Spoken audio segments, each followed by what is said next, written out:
All right, let's talk about grades, but not in a boring way. We're going to crack the code of something called weighted grades. Seriously, think of it like a video game.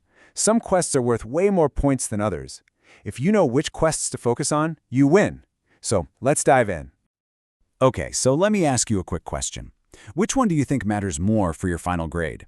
A whole bunch of homework that adds up to 50 points, or just one little 15-point test?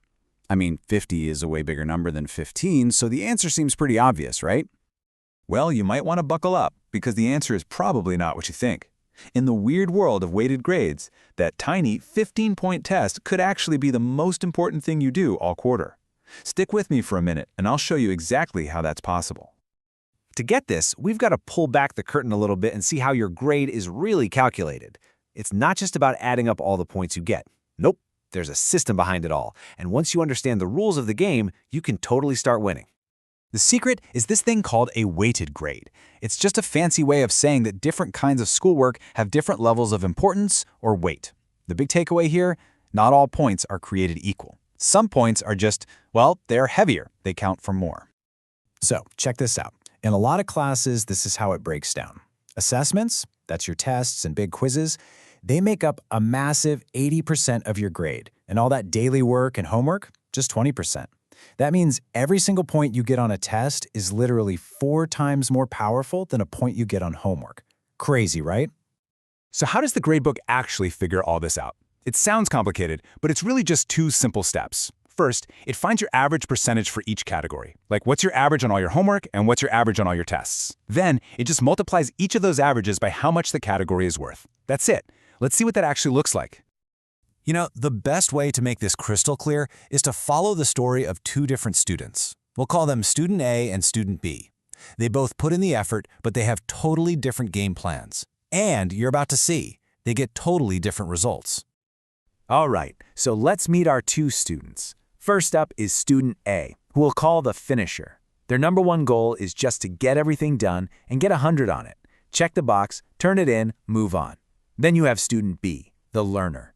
Their goal isn't just to finish the assignment, but to actually understand it, even if they don't get a perfect score on every little thing. Okay, let's look at Student A's grade. They did exactly what they wanted to do. They got a perfect 100% on all their daily work. Awesome, right? But because they were only focused on finishing, they kind of bombed the test, only getting a 40%. And here's where the math gets brutal. That perfect homework score only earned them 20 points for their final grade. But that bad test score, it gave them 32 points. The result, a 52%. A failing grade. Now let's switch over to Student B. They weren't perfect on their daily work. They got a 70% average. But, and this is a huge but, because they used that homework to actually learn the material, they walked into the test and scored an 80%. And just look at how the weighted math works its magic. That 80% on the test is worth a whopping 64 points toward their final grade, which more than makes up for their lower homework score. So what's the final grade? Student B, the learner, winds up with a 78%, a solid C+. By focusing on the category that mattered most, they got a way better grade, even though their homework scores weren't perfect. It's all about strategy. So why? I mean, why is the system set up this way? It can feel a little unfair at first, but there's actually a really smart reason for it. It helps to think about it like you're on a sports team. There's a big difference between practice time and game time. And here's that key difference, right? Think of your daily work as practice. That's when you're allowed to use your notes, look stuff up in the book, even get help from friends. It's totally okay to make mistakes. That's what practice is for. But the test? Well, the test is the big game. It's just you, no notes, no help. It's designed to show what you've actually learned and what you can do all by yourself. This quote right here just nails it. If you just go through the motions on your homework without really trying to learn from it, it's like doing basketball drills over and over, but never actually learning how to make a shot. Then, when the game comes, the test, you can't be shocked when you miss. The only point of practice is to get you ready for the real performance. Okay, so you get it now. The system is built to reward what you know, not just what you do.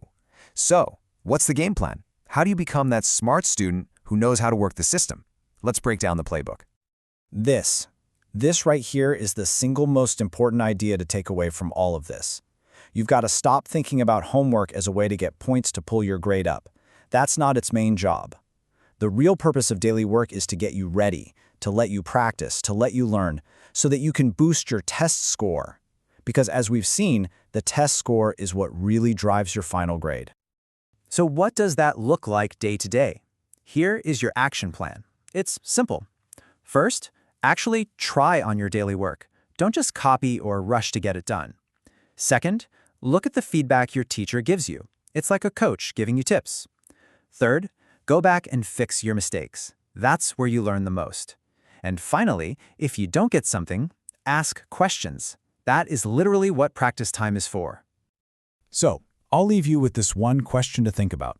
The next time you sit down to do your homework, ask yourself, am I doing this just to get points, or am I doing this to get ready?